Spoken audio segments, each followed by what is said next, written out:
Hola, el Señor les bendice. Les habla Lenis Méndez. Los estudiantes de la Iglesia Cristiana La Fe estamos profundizando en el libro de Josué. Hoy analizaremos el capítulo 22 y leeremos el versículo 24. Lo leemos en el nombre del Padre, del Hijo y del Espíritu Santo.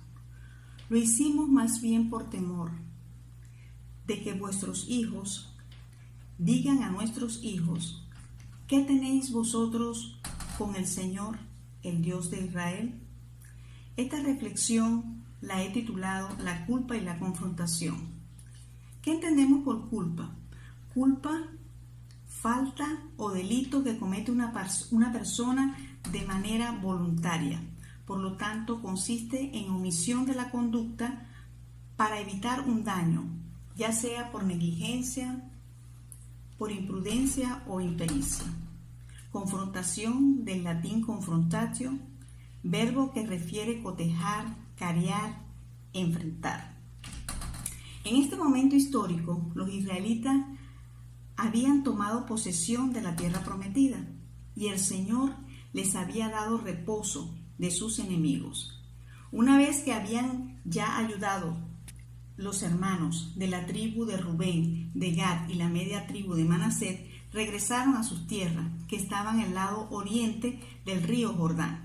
Pero cuando ellos llegan a las orillas del río, deciden construir un altar. Al percatarse de esto, los hermanos israelitas se prepararon para la batalla en contra de sus hermanos. Pero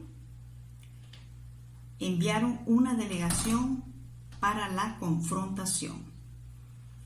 Es importante resaltar que estas dos tribus habían decidido quedarse en las tierras de Jazer y Galaad y no cruzar el río Jordán.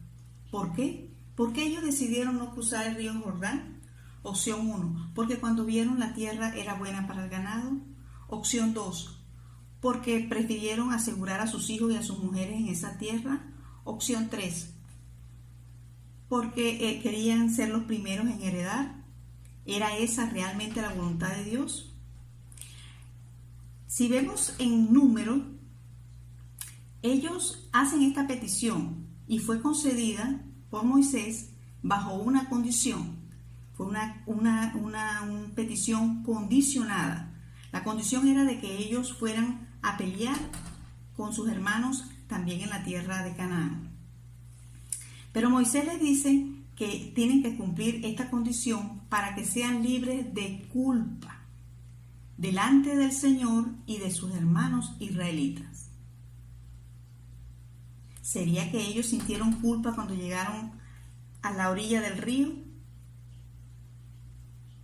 ¿Que tomaron esa decisión? ¿Cómo están nuestras decisiones? ¿Nuestras decisiones están acompañadas de la voluntad de Dios?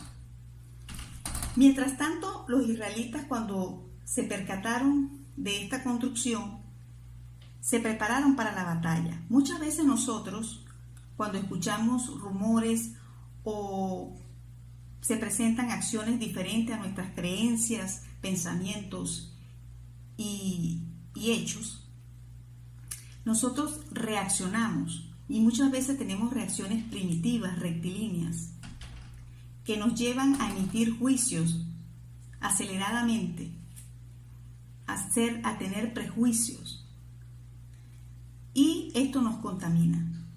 Pero afortunadamente ellos fueron prudentes y se dejaron guiar con sabiduría. Es impresionante, como vemos aquí en el versículo 19, un acto de amor sublime. Cuando llegan sus hermanos y conversan con las restantes tribus, y ellos les dicen: si es que ustedes piensan que estas tierras están contaminadas, son inmundas, regrésense con nosotros. Estaban rescatando a sus hermanos, estaban siendo solidarios con ellos, estaban rescatándolos de las circunstancias en que ellos pudieran estar, así como el Señor Jesucristo lo hizo por nosotros.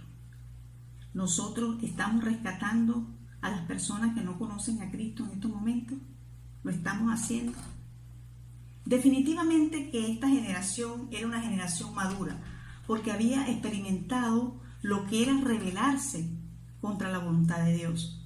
Y sabían que el castigo no iba a ser solamente sobre estas 2 medias tribus y medias, sino sobre todas las tribus de Israel. Es interesante ver cómo el precio que ellos estaban dispuestos a dar por rescatar a sus hermanos.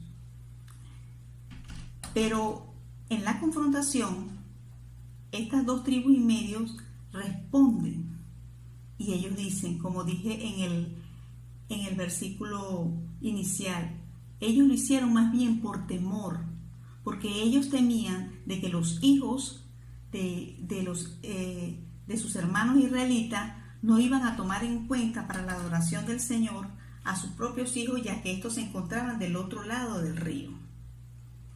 Y ellos hicieron esto como un testimonio para demostrar de que el Dios de los que estaban del lado occidental era el mismo Dios de los que estaban del lado oriental. Fue un testimonio. ¿Qué podemos concluir de esto? Podemos concluir de que las decisiones que nosotros tomemos deben ir acompañadas de la voluntad de Dios. Como dice en Isaías 55, sus pensamientos son más altos que nuestros pensamientos. Y número 2, tenemos que, si servimos al Señor, debemos aprender a trabajar en equipo. Es decir, que si tú fallas, yo fallo. Si tú ganas, yo gano. Porque como dice la palabra, y lo dice en 1 Corintios 12, somos un solo cuerpo en Cristo Jesús. El Señor bendiga su santa palabra. Bendiciones, hermanos.